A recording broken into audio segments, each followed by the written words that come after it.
одоо хэдүүлээ Оюунханд эмч интермед эмчийн эмнэлгийн зүрхний эмч Оюунханд эмчтэй ярих боломж олгоё.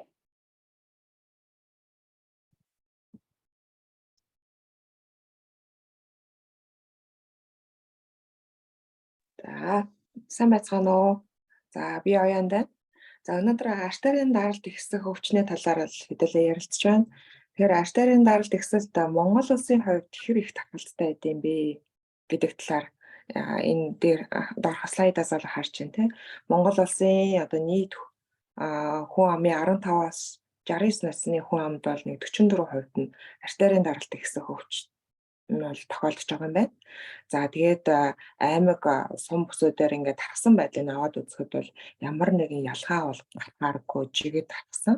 За хүйсийн хувьд аваад үзэх юм бол за эрэгтэйчүүдийн 50.8% нь, за эмэгтэйчүүдийн 37.3% нь артерийн даралт ихсэх өвчин бол тохиолдож байна. Тэгэхээр эрэгтэй хүмүүсийн 2 хүн тутмын 1 нь, эмэгтэйчүүдийн бараг 3 хүн тутмын 1-нд нь л энэ даралт ихсэх өвчин бол тохиолдож байна гэсэн юм тоо баримт.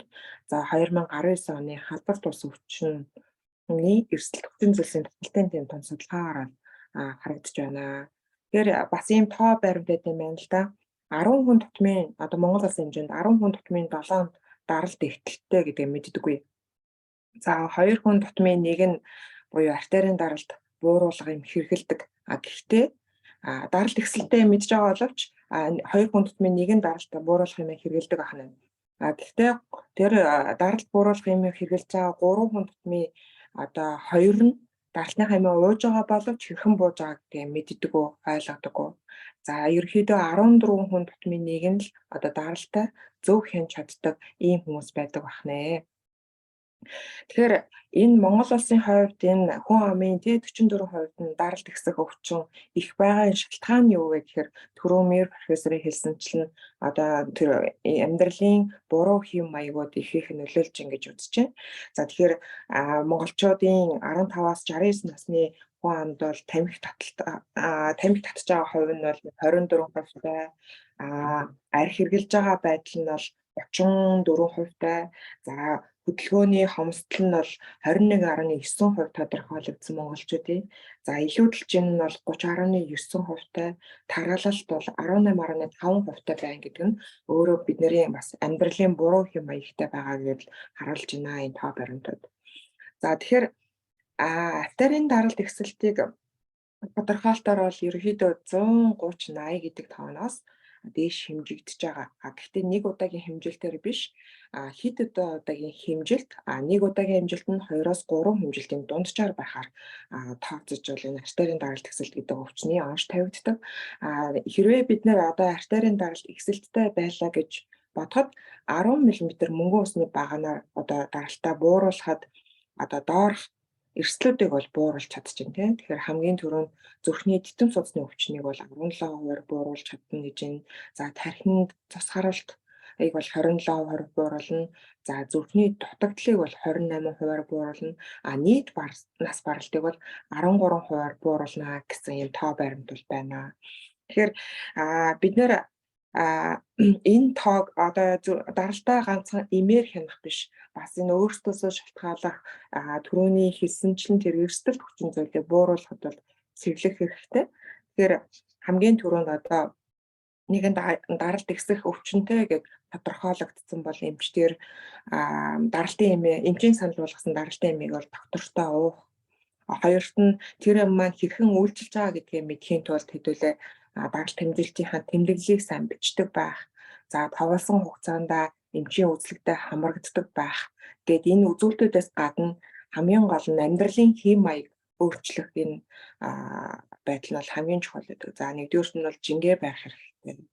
Тогтмол дасгал хөдөлгөөн хийдэг байх хэрэгтэй. Давсны хэрэглээг бас багасгах хэрэгтэй. Монголчуудын хувьд бол Дэлхийн эрүүл мэндийн байгууллагаас санал болгож байгаа тэр давсны хэрэглээнээс бол бид нэр 2 дахин илүү давсны хэрэглээтэй гэж одоо тодорхойлсон тэм судалгаа байдаг. Тэгэхээр тэр давсны хэрэглээг бол бууруулах хэрэгтэй байна. Мөн тэнцвэртэй хааллалт гэдэг нь нэг чухал. Ганцхан одоо яг тийм монголчуудын хувьд бас энэ жимс болон ногооны хэрэглээ бас бага байна гэсэн судалгааны үзүүлэлтүүд байдаг. Тэгэхээр хоолны одоо тэнцвэртэй байдалд анхаарах нь байна. За хангалттай унтаж амардаг ба. Стресс менежментийг өөрсдөө зөв аль болохоо хийдэг ба. Мөн хамгийн чухал болгоом тэр арх тамхины эргэлтээс татгалздаг байх. Мөн одоо тавлсан тэр хугацаанд эмчтэрээ үзүүлдэг байх гэсэн амьдралын хэмжээг бол өөрсдөө маш сахилга боттойгоор л хэвжүүл хэрэгтэй хана. Даралт ихсэх үед одоо ийм уух нэгэн шаардлага гарсан бол эмчийн завраар эмчийн бичиж өгсөн эмээг уух. За тэгээд тухайн эм маань хэр зэрэг бууруулж ийн гэдгийг бас хяндаг. Зүгээр эм уугаад ороход биш хэрхэн буурч ийн гэдгийг тодорхой өдрүүд тэмдэглээ бичдэг байх хэвээр. За хэрвээ эмч нь нэг цагт л уу гэсэн бол тэр тодорхой цагтаа ууж явах хэрэгтэй.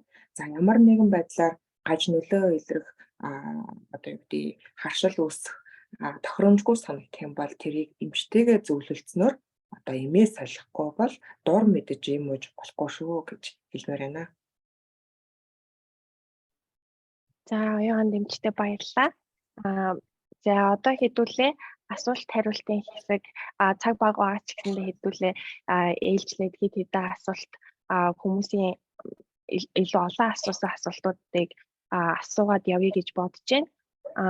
Dr. Mir, we are at the end of the presentation and we will start the Q&A session.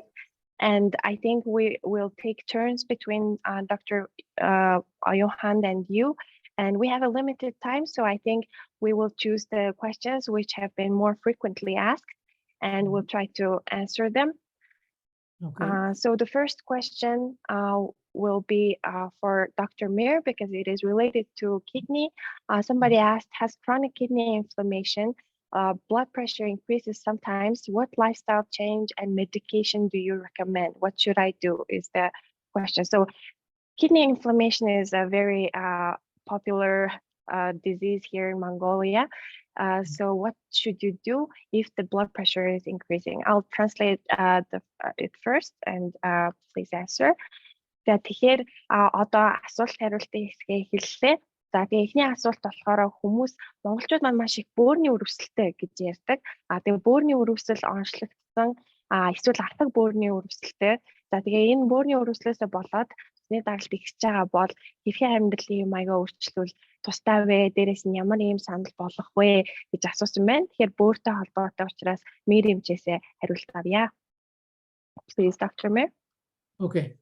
The first thing is when we say kidney disease, that could be the very beginning of the kidney disease, meaning that there is some abnormality in the blood count, like creatinine level is going up. So anytime that we see a small increase in the creatinine, that is almost a 50% loss of the kidney function. So the first thing that we do is ask them to cut down on the salt intake.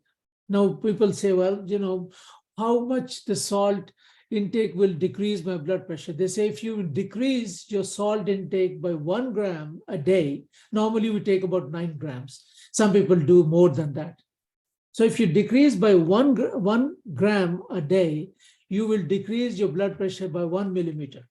Okay. Now in the same way, if you modify your diet and you go on a Mediterranean diet, which is more of the olive oil and more of the vegetables and fruits, you will get a decrease by 2 to 3 millimeter of your blood pressure. If you decrease your weight by 1 kilogram, then you can at least get a decrease in your blood pressure by 5 millimeter. So that is the basic thing that we tell them in the beginning. Now, as you go on, if the blood pressure is higher and the disease is depending on, I don't know what the levels are. Levels are like we stage it number 1, number 2, number 3, number 4, and number 5. So depending on that, we will be telling them what to eat and what not to eat. But basically, as I said, in the early part, we cut down on the salt, we cut down on the oils, and then ask them to modify their lifestyle. За үүн дээр болохоор ерөөсө бөөрийн өвчин гэдэг нь болохоор бөөрийн үйл ажиллагаанд орсон өөрчлөлтийг хэлж байгаа. За үүнийг юу нь яаж онцлох юм бэ гэхээр бид нар цуснд дах креатинин гэдэг үзүүлэлтийг хардаг. Эмчнэр бол креатинин гэж мэдж байгаа мэддэг өвчнүүд ч гэсэн өөрсдөө мэдж байгаа. За креатинины ерөөсөө өөрчлөлт орсон байна гэдэг нь аль хэдийн 50% бөөрийн үйл ажиллагаа алдагдсан байна гэж үздэг. Тэгэхээр бөөрийн үйл ажиллагаа бол ерөөсөө маш хурдан ингэж алдагдаж явж идэг юм аюултай өвчин байгаа. За үүн дээр бол ерөөсөө амьдралын хэм маяг дээр хамгийн түрүүнд давсны хэрэглээгээ бууруулах гэж үздэг. За тэгээ ерөнхийдөө бол хүн өдөрт 9 грамм давс хэрэглэдэг гэж үздэг бол өдрийн давсны хэрэглээгээ 1 граммаар бууруулахад л даралтны одоо үзүүлэлттэй нэгээр бууруулна гэсэн үг. Тэр нь бол одоо мөнгөн усны багам буюу миллиметрээр хэмждэг. Тэгэхээр 1 миллиметрээр бууруулна гэсэн үг.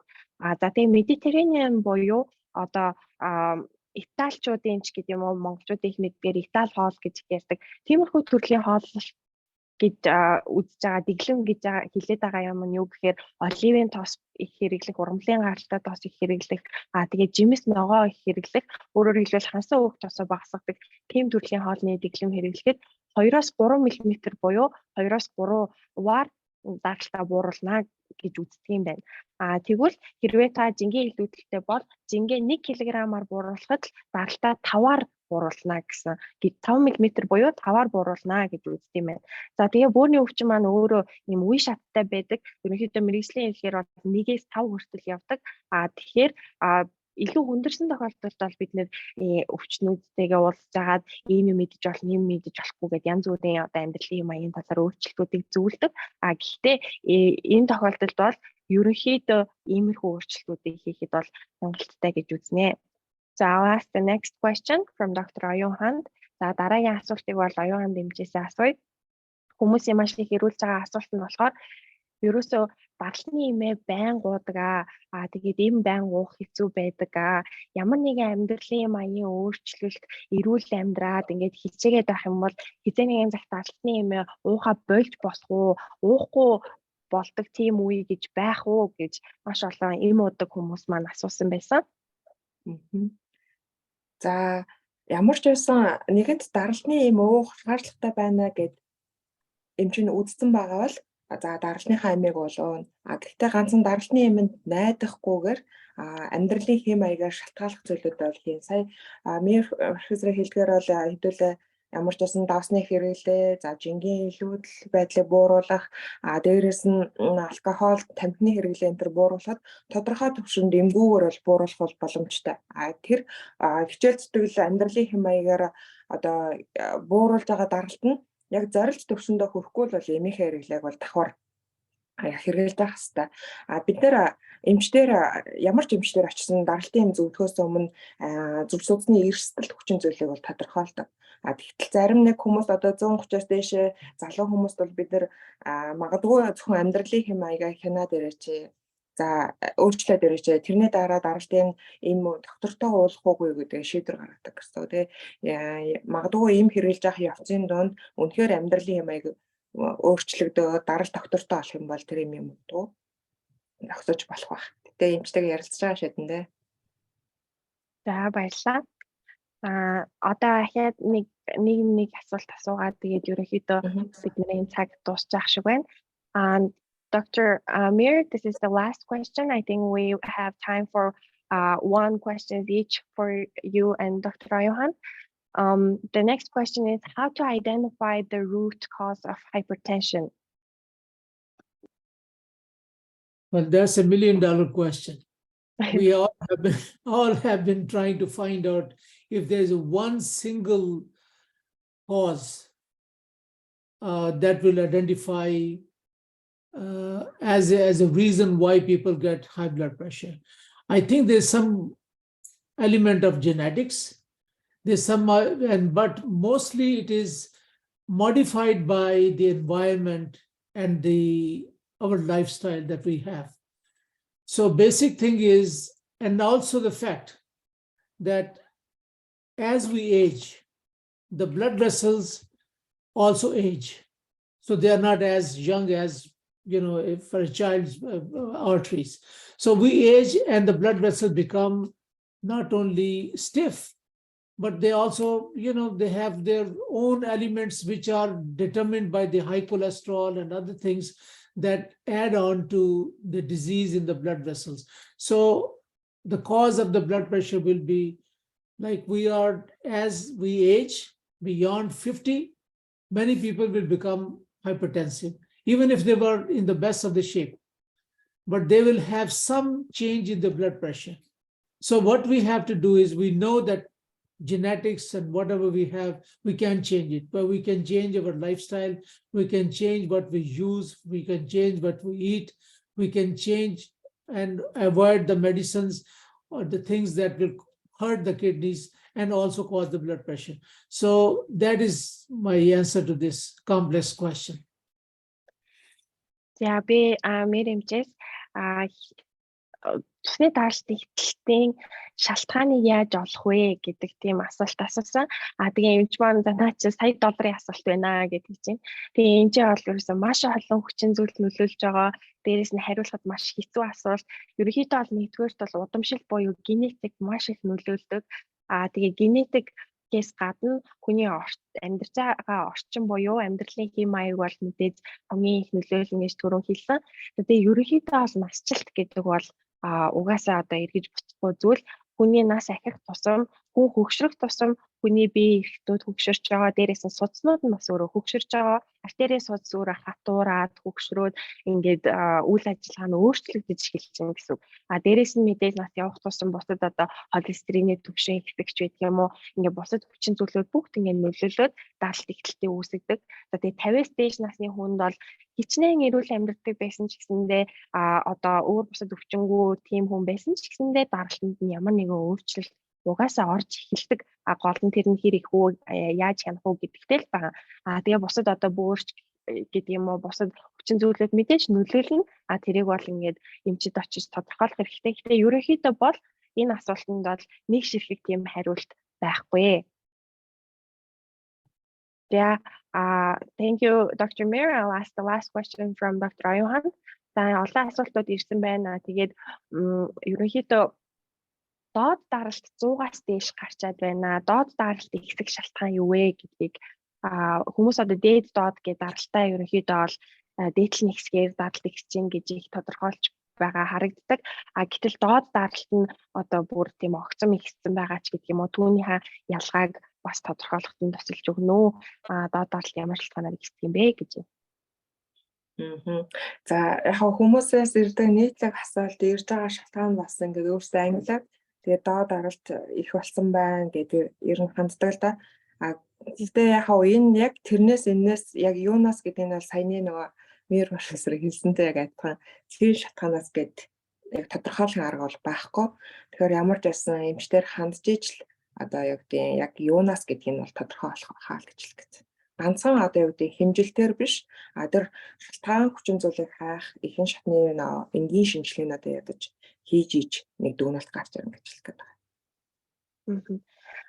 Сая юу богино байсан болохоор би бас нэг асуулт асууж байна. Энэ болохоор би ингээд сандрах үед даралт ихсээд тэгээд 50 байх үед даралт буцаад буурчаад зүгээр болчиход байдаг. Энэ хоёр хоорондоо холбоотой юу гэж асуусан байна. Энгийн асуулт учраас нэг бас стресс эмоци үед бол мэдээж энэ суд сагшаах дааврууд маань нэлээд ялгардаг. Үүнтэй холбоотойгоор бас тухайн үед нь хэмжилтээр бол даралт өндөр байж магадгүй. Гэхдээ яг нөгөө зарим нэг бас юм сэтгэл зүйн асуудалтай одоо сэтгэл төгшрөх эмэгтэй ч гэдэг юм а тэр үед бас дагавар харагддаг нэг шинж нь бол эргүүлээд даралт ихсэлт зүрхний цохилтын тоо нэмэгдэх гээд ийм зүйлүүд бол байгаад байдаг. Тэр тодорхой хугацаанд ямар ч гэсэн даралтныхаа тэмдэглэлийг хөтлөөд үзээрэй. Бусад энгийн үед нь ямар хөө байна гэдгийг тодорхойлоод үзээрэй. За баярлалаа. За бүх оролцсон хүмүүстээ баярлалаа. Одоо ерөнхийдөө ингээд дуусгая гэж бодож байна. За тэгээ эцсийн бүлэгт бол саяны бүх ярьсан зүйлээ хэлэхэд одоо дүгнээд хэлэхэд бол та бүхэн даралтаа үзэж байгаарай. Залуу хүмүүс бол ерөнхийдөө эмчийн үзлэгт одоо жил бүр ордог. Хаяа нэг өрхийн эмнэлэгт очдог. Заримдаа эмээогинд очиход одоо даралтны аппарат бийж идэг. Тэрэнд өөртөө сонирхоод даралтаа үзэж байгаарай. Тэрийг одоо өөрийнхөө эрүүл мэндэд анхаарч байгаарай. За даралт ихтэлтэй өртөл үе ч юм уу эсвэл даралт ихсэн гэж онцлогдсон хүмүүс бол байнга эмчийн хяналтанд байх шаардлагатай. Өөрийн гэсэн өөртөө одоо таалагдсан харилцагад амар байдаг эмчтэй болж аваад тэгээ тэр эмчийнхаа хяналтанд байгаад эмчийнхаа санал болгож байгаа эмийг байнга ууж агаарай, тогтмол цагтаа тэр хэлсэн тунгаар нууж агаарай. Хин нэгний өөр юм энэ сайн гэд сонсоод ингээд авч уuna гэдэг бол даралт ихтэл гэдэг өвчнөд бол огт эмчилгээ болохгүй юм шүү. Дээрээс нь хэрвээ танд эмч одоо олдохгүй байх юм бол бидэнтэй хамтардаг интермед эмнэлгийн эмч нараас мөн сонгоод очиж цаг аваад уулзаад үзүүлээд хяналтанд ороод ингээд явж байдаг байж болно. Дээрээс нь бас нэмж хэлэх нэг зүйл бол даралт ихтэл гэдэг энэ өвчин бол өөрөө ийм төвөгтэй, ийм одоо хүндрэл үүсгдэг ийм аюултай өвчин гэдгийг бол сая хэллээ. Тийм учраас уламжлалт ямар нэг эмчилгээ маань өөрөө даралт бууруулах эмийг орлохгүй шүү. Тийм болохоор уламжлалт өөр эмчилгээ өөр юмдаа хийлэгдэг байж болно.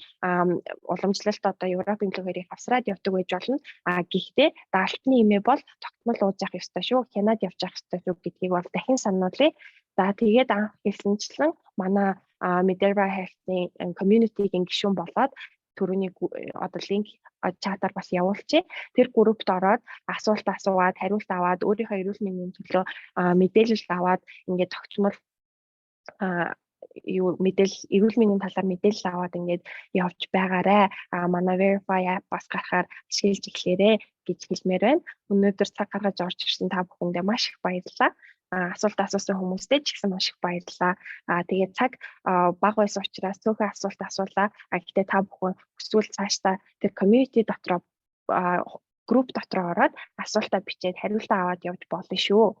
Thank you very much, Dr. Mir and Dr. Аюунханд, for joining us today. I think it was very helpful and informative for Mongolians to hear about hypertension and your professional opinion. And we are very grateful for Mederva Health that you took your time to join us today. And have a good day, have a good evening. See you next time. Thank you, and same to you. Thank you. Баярлалаа. Та бүхэндээ баярлалаа.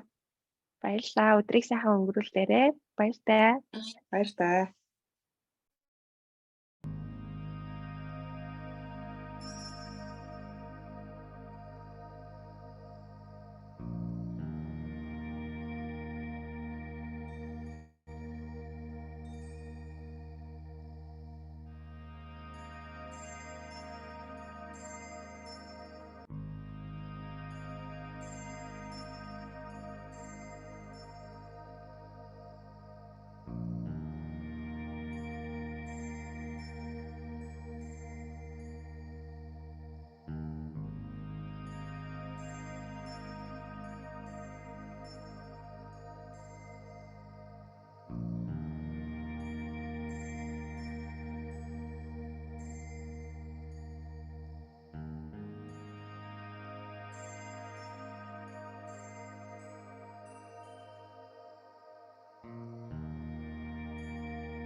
Okay, guys, I ended the Facebook Live.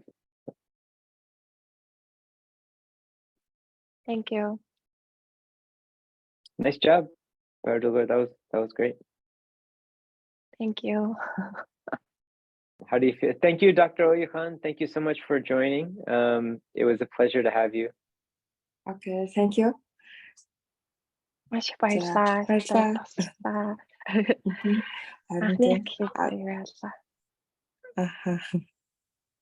Хэдүүлэн яг бодсноор болж чадсан болоо гэдэг. Ер нь бол бидний бодсноор болж чадсан. Бид нар нөгөө техникийн асуудал гараад бас жоохон юу яачлаа, эхлэх гэж удажлаа. Тэгээд дараагийн удаа энийг сайжруулнаа. Тэгээд бодсноор бол ерөнхийдөө боллоо гэж бодлоо. Яг жоохон уурт боллоо. Гэхдээ хүмүүст бол сайн мэдээлэл өгч чадсан гэж бодож байна. Та юу гэж бодож байна? Таны сэтгэл ямар вэ? Би бас харин би миний хувьд арай бочхон байсан болоо гэж жоохон санаа зовлттой. Тэгээд хамаарчсан. Ихэнх нь ер нь дурддаа явцсан болохоор жоохон товчхон л явчихсан. Тий зүгээр угаасаа ерөнхий мэдээллүүдийг тийм ингээд өгөөд явж байгаа учраас тэгээ асуултанд чигэндээ бас маш гоё хариуллаа. Маш их баярлалаа. Санаа зовсдгүй ястаа. Баярлалаа. Тэгвэл би одоо ингээд гарч байгаа хэр их хүн амарсан нэрэ? Хамгийн дээд нь 230 орсон гинэ. Тий. Одоо гарч болно. Өдрийг сайхан өнгөрүүлээрэй. Баярлалаа. Тасалсан баярлалаа. Баяртай.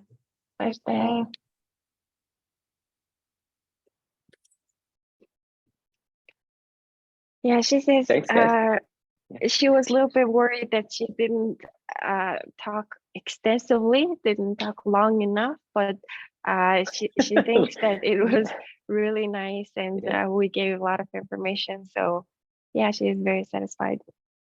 Great. Yeah, I mean, I felt like my dad was talking for a while too. So you should, Bertigo, I think like it would, next time, I mean, I know it's my dad, but like for anyone, I think if you are feeling like you need to kind of make an executive decision and move the content along, like you should feel comfortable doing that, right? It's yeah, like, I caught him at the end and stopped him. Yeah. But the information he gave was continuing being useful. So I thought I'll let him talk for a little bit more. And he also gave really interesting statistics and information. So yeah, I think it was a success. Yeah. Should we stop recording?